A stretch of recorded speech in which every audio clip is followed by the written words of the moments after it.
Hello everyone. तो साथियों देखिए, आपका बिहार पुलिस में 20,000 के आसपास नई वैकेंसी आने वाली है। तो उसके लिए आपको पढ़ाई करते रहना है। और जो आपका 21,391 पर वैकेंसी आया है, ठीक है, तो इसका अभी रिजल्ट 45 दिन के अंदर बोला गया है कि दे दिया जाएगा। तो चलिए हम लोग बात कर लेते हैं यहाँ पर अगले प्रैक्टिस सेट का। तो जो आपका 21,391 पद पर वैकेंसी आया था, उसका रिजल्ट 45 दिन के अंदर आ जाएगा। उसके बाद आपका फिजिकल स्टार्ट कर दिया जाएगा। तो आपको फिजिकल करते रहना है। और जो आपका नई वैकेंसी जो कि 20,000 के आसपास आ रहा है, इसके लिए आपको पढ़ते भी रहना है। जो आपने पढ़ा होगा उसका रिवीजन आपको सिर्फ करते रहना है, ठीक है, और प्रैक्टिस सेट लगाते रहना है। तो देखिए, जो भी मैं प्रैक्टिस सेट करा रहा हूँ, इससे बाहर आपके क्वेश्चंस नहीं देखने को मिलेंगे। अगर सभी जितने भी प्रैक्टिस सेट कराता हूँ सभी क्वेश्चंस को रट जाते हैं तो डेफिनेटली आपका 60 से 65 क्वेश्चन सही हो जाएंगे, ठीक है। चलिए हम लोग पहला क्वेश्चन देख लेते हैं। भारतीय प्रेस का मुक्तिदाता किसे कहा जाता है? भारतीय प्रेस का मुक्तिदाता का बात करें तो आपका करेक्ट आंसर हो जाएगा यहाँ पर सर चार्ल्स मेटाकॉफ। ऑप्शन सी आपका करेक्ट हो जाएगा। सर चार्ल्स मेटाकॉफ ने यहाँ पर प्रेस को मुक्ति दिलाया था। नेक्स्ट अगले क्वेश्चन को देख लेते हैं। क्वेश्चन नंबर सेकंड, चीनी यात्री ह्वेनसांग ने किस विश्वविद्यालय से अपनी शिक्षा ग्रहण की? तो जो चीनी यात्री ह्वेनसांग भारत आया था, वो किस विश्वविद्यालय से अपनी शिक्षा ग्रहण की थी? तो आपका करेक्ट आंसर हो जाएगा यहाँ पर नालंदा विश्वविद्यालय। नालंदा विश्वविद्यालय की स्थापना किसने किया था? कुमार गुप्त ने किया था। और इसको नालंदा विश्वविद्यालय को तुड़वाया किसने था? तो बख्तियार खिलजी ने तुड़वाया था। नेक्स्ट अगले क्वेश्चन को देख लेते हैं हम लोग। क्वेश्चन नंबर थर्ड, डेंगू बुखार को कौन संचारित करता है? डेंगू बुखार को संचारित यानी एक जगह से दूसरे जगह ट्रांसफर कौन करता है, किसके माध्यम से होता है? तो करेक्ट आंसर हो जाएगा आपका एडिस इजिप्टिस मच्छर। ऑप्शन ए आपका करेक्ट हो जाएगा। एडिस इजिप्टिस मच्छर के द्वारा डेंगू बुखार को संचारित किया जाता है। ऑप्शन ए आपका करेक्ट हो जाएगा। नेक्स्ट अगले क्वेश्चन को देख लेते हैं हम लोग। योग दर्शन का प्रतिपादक कौन है? योग दर्शन का प्रतिपादक का बात करें तो आपका करेक्ट आंसर हो जाएगा यहाँ पर कपिल, ठीक है। न्याय गौतम योग आपका पतंजलि हो जाएगा। ऑप्शन बी आपका करेक्ट हो जाएगा, ठीक है। योग दर्शन था, इसका प्रतिपादक पतंजलि थे। ऑप्शन बी आपका करेक्ट हो जाएगा। नेक्स्ट अगले क्वेश्चन को देख लेते हैं हम लोग। क्वेश्चन नंबर 5, गोपद ब्राह्मण का संबंध किस वेद से है? गोपद ब्राह्मण का बात करें तो आपका करेक्ट आंसर हो जाएगा यहाँ पर अथर्ववेद से है। हमारे वेद में वेद कितने हैं? तो आपके 4 वेद हैं, ऋग्वेद, यजुर्वेद, सामवेद और अथर्ववेद। ये धार्मिक ग्रंथ है। धार्मिक ग्रंथ में वेद की संख्या 4 है, ऋग्वेद, यजुर्वेद, सामवेद और अथर्ववेद। नेक्स्ट क्वेश्चन नंबर 6 का बात कर लेते हैं। अष्ट प्रधान का संबंध किससे है? अष्ट प्रधान का बात करें तो आपका करेक्ट आंसर हो जाएगा यहाँ पर शिवाजी। ऑप्शन बी आपका करेक्ट हो जाएगा। अष्ट प्रधान यानी शिवाजी के दरबार में अष्ट प्रधान रहा करते थे, जो इनको अपने कार्यों में सहायता करते थे। नेक्स्ट यहाँ पर अष्ट दिग्गज आपसे भी पूछ सकता है। जो अष्ट प्रधान थे ये शिवाजी से संबंधित थे, और जो अष्ट दिग्गज थे, अष्ट दिग्गज ये आपको कृष्ण देवराय के दरबार में रहते थे। अष्ट दिग्गज कृष्ण देवराय और अष्ट प्रधान शिवाजी के दरबार में रहते थे। नेक्स्ट अगले क्वेश्चन को हम लोग देख लेते हैं। स्वराज पार्टी के संस्थापक कौन थे? तो स्वराज पार्टी का बात करें तो करेक्ट आंसर हो जाएगा यहाँ पर सीआर दास थे और मोतीलाल नेहरू। तो 7th का आपका करेक्ट आंसर हो जाएगा यहाँ पर सीआर दास। ऑप्शन सी आपका करेक्ट हो जाएगा। नेक्स्ट अगले क्वेश्चन को देख लेते हैं। तारपीन का तेल किससे प्राप्त किया जाता है? तारपीन का तेल का बात करें तो आपका करेक्ट आंसर हो जाएगा यहाँ पर चीड़ के पेड़। चीड़ के पेड़ से आपका तारपीन का तेल प्राप्त किया जाता है, जो आपको देखोगे कि पेंट में इसको मिलाया जाता है। नेक्स्ट अगले क्वेश्चन को देख लेते हैं। साहित्य अकादमी का मुख्यालय कहाँ है? साहित्य अकादमी का मुख्यालय का बात करें तो आपका करेक्ट आंसर हो जाएगा यहाँ पर नई दिल्ली। नई दिल्ली में आपको साहित्य अकादमी का मुख्यालय देखने को मिलेगा। नेक्स्ट अगले क्वेश्चन को देख लेते हैं। प्रथम पृथ्वी सम्मेलन कहाँ पर हुआ था? प्रथम पृथ्वी सम्मेलन का बात करें तो आपका करेक्ट आंसर हो जाएगा यहाँ पर रियो डी जेनेरियो, ये ब्राज़ील में हुआ था। नेक्स्ट अगले क्वेश्चन को देख लेते हैं हम लोग। क्वेश्चन नंबर 11, असहयोग आंदोलन की शुरुआत कब की गई? असहयोग आंदोलन का बात करें तो आपका करेक्ट आंसर हो जाएगा यहाँ पर 1920 में। नॉन कोऑपरेशन मूवमेंट की शुरुआत 1920 में किया गया था। ठीक है, चलिए नेक्स्ट अगले क्वेश्चन को देख लेते हैं हम लोग। अंतर्राष्ट्रीय आपराधिक पुलिस संगठन यानी इंटरपोल का मुख्यालय कहाँ पर स्थित है? इंटरपोल का मुख्यालय का बात करें तो आपका करेक्ट आंसर हो जाएगा यहाँ पर लियोन। ऑप्शन सी आपका करेक्ट हो जाएगा। नेक्स्ट अगले क्वेश्चन को देख लेते हैं। बुद्ध की मृत्यु क्या कहलाता है? जो भगवान बुद्ध थे उनकी मृत्यु क्या कहलाता है? तो आपका करेक्ट आंसर हो जाएगा यहाँ पर महापरिनिर्वाण। ऑप्शन सी आपका करेक्ट हो जाएगा। अगले क्वेश्चन को देख लेते हैं हम लोग। प्रशीतक के रूप में किसका प्रयोग होता है? प्रशीतक के रूप में किसका प्रयोग होता है? तो आपका करेक्ट आंसर हो जाएगा यहाँ पर प्रशीतक। प्रशीतक के रूप में प्रयोग होता है आपका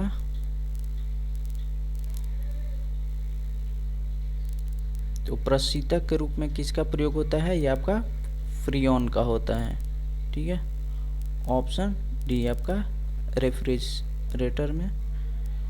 पटना उच्च न्यायालय की स्थापना कब की गई थी? पटना उच्च न्यायालय की स्थापना का बात करें तो आपका करेक्ट आंसर हो जाएगा यहाँ पर 1916 में, यानी 3 फरवरी 1916 को पटना उच्च न्यायालय की स्थापना की गई थी। ये आपके बिहार पुलिस में पूछा गया सभी क्वेश्चन है। ठीक है, आप एग्जाम देकर आए हैं, आप इसमें देख सकते हैं कि कौन से क्वेश्चन पूछे गए थे और कौन से नहीं। बुद्ध स्मृति पार्क कहाँ पर स्थित है? बुद्ध स्मृति पार्क का बात करें तो आपका करेक्ट आंसर हो जाएगा पटना में। पटना जंक्शन के पास आपको बुद्ध स्मृति पार्क देखने को मिलेगा। नेक्स्ट अगले क्वेश्चन को देख लेते हैं। उर्वशी के लेखक कौन है? उर्वशी के लेखक का बात करें तो आपका करेक्ट आंसर हो जाएगा यहाँ पर रामधारी सिंह दिनकर। रामधारी सिंह दिनकर ने यहाँ पर उर्वशी नामक पुस्तक लिखे हैं। नेक्स्ट अगले क्वेश्चन को देख लेते हैं। मुल्ला पेरियार बांध किस राज्य में है? मुल्ला पेरियार बांध का बात करें तो आपका करेक्ट आंसर हो जाएगा यहाँ पर केरल। केरल राज्य में आपको मुल्ला पेरियार बांध देखने को मिलेगा। नेक्स्ट अगले क्वेश्चन को देख लेते हैं। पानीपत की दूसरी लड़ाई किन दो के बीच लड़ी गई थी? जो पानीपत की दूसरी लड़ाई थी ये किसके किसके बीच लड़ी गई थी? तो आपका करेक्ट आंसर हो जाएगा यहाँ पर हेमू और अकबर के बीच में। पहली लड़ाई पानीपत की कब हुई थी? तो 1526 ईस्वी में हुआ था। दूसरी 1556 में हुआ था और तीसरा 1761 में हुआ था। ठीक है, तो पानीपत की 3 बैटल हुई थी। पहली 1526 में, दूसरी 1556 में और तीसरी 1761 में। तो इसका आपका करेक्ट आंसर हो जाएगा हेमू और अकबर के बीच में दूसरी पानीपत की दूसरी युद्ध लड़ी गई थी। नेक्स्ट अंडमान एवं कार निकोबार द्वीप समूह को कौन सी चैनल अलग करती है? अंडमान एवं कार निकोबार द्वीप समूह का बात करें तो आपका करेक्ट आंसर हो जाएगा यहाँ पर 10 डिग्री चैनल, यानी 10 डिग्री चैनल है जो आपका अंडमान एवं कार निकोबार द्वीप समूह को अलग करती है। नेक्स्ट अगले क्वेश्चन को देख लेते हैं। क्वेश्चन नंबर 21, किस रक्त वर्ग में कोई एंटीबॉडी नहीं होता है? किस रक्त यानी किस ब्लड ग्रुप में आपका कोई भी एंटीबॉडी नहीं पाया जाता है? तो आपका करेक्ट आंसर हो जाएगा यहाँ पर ए बी। ए बी में कोई भी, ये जितने भी ब्लड ग्रुप है ये सभी एंटीजन होते हैं। ठीक है, जितने भी ब्लड ग्रुप होते हैं सभी एंटीजन होते हैं। तो किसमें एंटीबॉडी नहीं पाया जाता है? तो आपका ब्लड ग्रुप ए बी में एंटीबॉडी नहीं पाया जाता है। और कौन से ग्रुप में आपका एंटीजन नहीं पाया जाता है, तो ओ जो ब्लड ग्रुप ओ है इसमें एंटीजन नहीं पाया जाता है। नेक्स्ट अगले क्वेश्चन को देख लेते हैं। सर्वोच्च न्यायालय कितने प्रकार का रीट जारी करता है? सर्वोच्च न्यायालय द्वारा आर्टिकल 226 के तहत रीट जारी किया जाता है और आर्टिकल 32 के तहत सुप्रीम कोर्ट के द्वारा रीट जारी किया जाता है। तो रीट का बात करें तो कितना है आपका करेक्ट आंसर हो जाएगा यहाँ पर 5 प्रकार।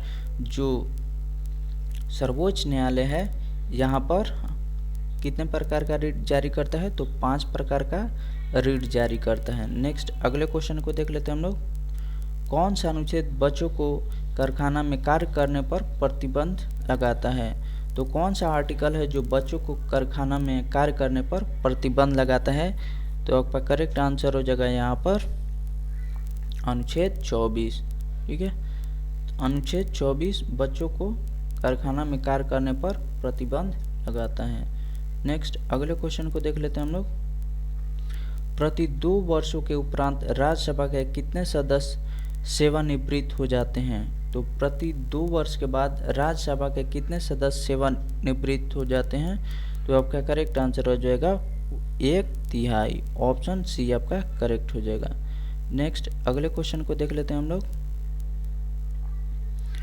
भारत में पुनः जजिया कर किसने लागू किया था? भारत में पुनः जजिया कर लागू करने का बात करें तो आपका करेक्ट आंसर हो जाएगा यहाँ पर औरंगजेब। औरंगजेब ने भारत में पुनः जजिया कर को लागू किया था। नेक्स्ट अगले क्वेश्चन को देख लेते हैं हम लोग। Question number 26। भारत में मीठे पानी की सबसे बड़ी झील है। भारत में सबसे मीठे पानी की सबसे बड़ी झील का बात करें तो आपका करेक्ट आंसर हो जाएगा यहाँ पर वुलर झील। ये आपको जम्मू कश्मीर में देखने को मिलेगा। लोनार आपको महाराष्ट्र में देखने को मिलेगा।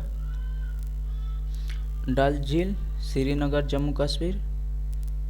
ठीक है, ये मानसरोवर तिब्बत में आपको देखने को मिलेगा। मानव विकास रिपोर्ट कौन प्रकाशित करता है? मानव विकास यानी ह्यूमन डेवलपमेंट रिपोर्ट का बात करें तो आपका करेक्ट आंसर हो जाएगा यहाँ पर United Nation Development Programme. Option C आपका करेक्ट हो जाएगा UNDP।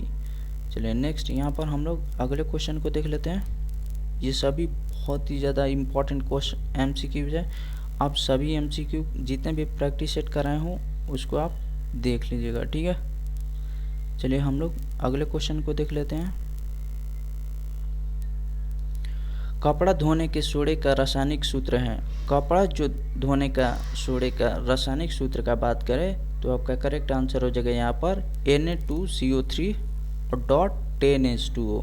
तो अभी ये भी पूछ देता है कि कितना यहाँ पर H2O का पार्ट होता है, तो 10 होता है।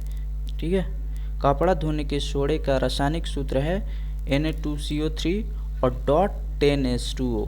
तो यहाँ पर इसमें ये भी क्वेश्चन पूछ देता है कि कितना H2O भाग रहता है, तो 10। नेक्स्ट अगले क्वेश्चन को देख लेते हैं। महात्मा गांधी किस वर्ष भारतीय राष्ट्रीय कांग्रेस के अध्यक्ष बने?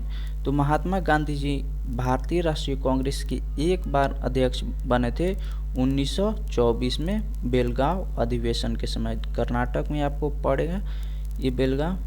नेक्स्ट अगले क्वेश्चन को देख लेते हैं। भारत छोड़ो आंदोलन के समय भारत के वायसराय कौन थे? भारत छोड़ो यानी क्विट इंडिया मूवमेंट जब चल रहा था आंदोलन, उस समय भारत के वायसराय कौन थे? तो आपका करेक्ट आंसर हो जाएगा यहाँ पर लॉर्ड लिनलिथगो। ऑप्शन बी आपका करेक्ट हो जाएगा। जब भारत छोड़ो आंदोलन चल रहा था उस समय भारत के वायसराय लॉर्ड लिनलिथगो थे। नेक्स्ट अगले क्वेश्चन को देख लेते हैं हम लोग।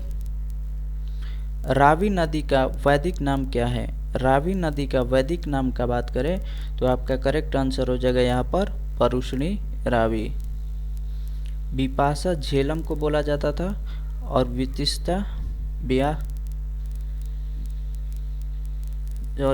बिपाशा व्यास को बोला जाता था और विचिस्ता झेलम को बोला जाता था। ठीक है, नेक्स्ट अगले क्वेश्चन को देख लेते हैं हम लोग।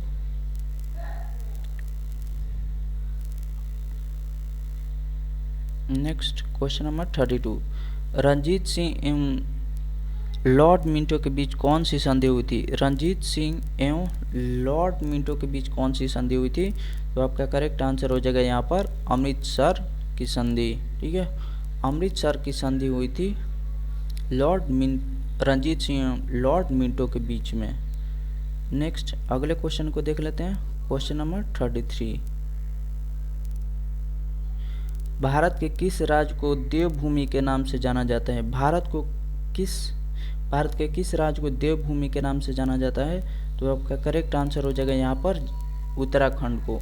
उत्तराखंड को भारत के देवभूमि के नाम से जाना जाता है। नेक्स्ट अगले क्वेश्चन को देख लेते हैं हम लोग, जांघ की हड्डी को कहा जाता है, जांघ की हड्डी को क्या कहा जाता है? तो आपका करेक्ट आंसर हो जाएगा यहाँ पर फीमर, ऑप्शन बी आपका करेक्ट हो जाएगा। नेक्स्ट अगले क्वेश्चन को देख लेते हैं, नींबू में कौन सा अम्ल पाया जाता है?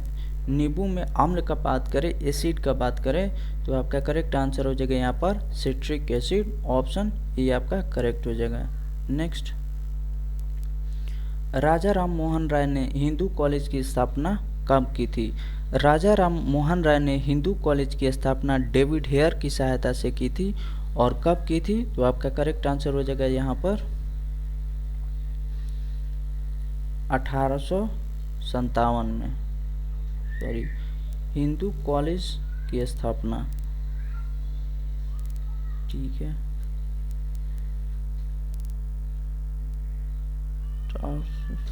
सॉरी 18 में किए थे शायद।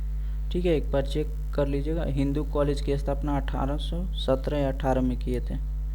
नेक्स्ट अगले क्वेश्चन को देख लेते हैं,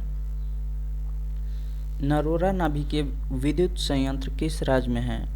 नरोरा नाभिकीय विद्युत संयंत्र किस राज्य में है? तो आपका करेक्ट आंसर हो जाएगा यहाँ पर उत्तर प्रदेश, ऑप्शन डी आपका करेक्ट हो जाएगा। नेक्स्ट अगले क्वेश्चन को देख लेते हैं, राज्य विलय नीति को किसने प्रतिपादित किया था? राज्य विलय नीति को किसने प्रतिपादित किया था?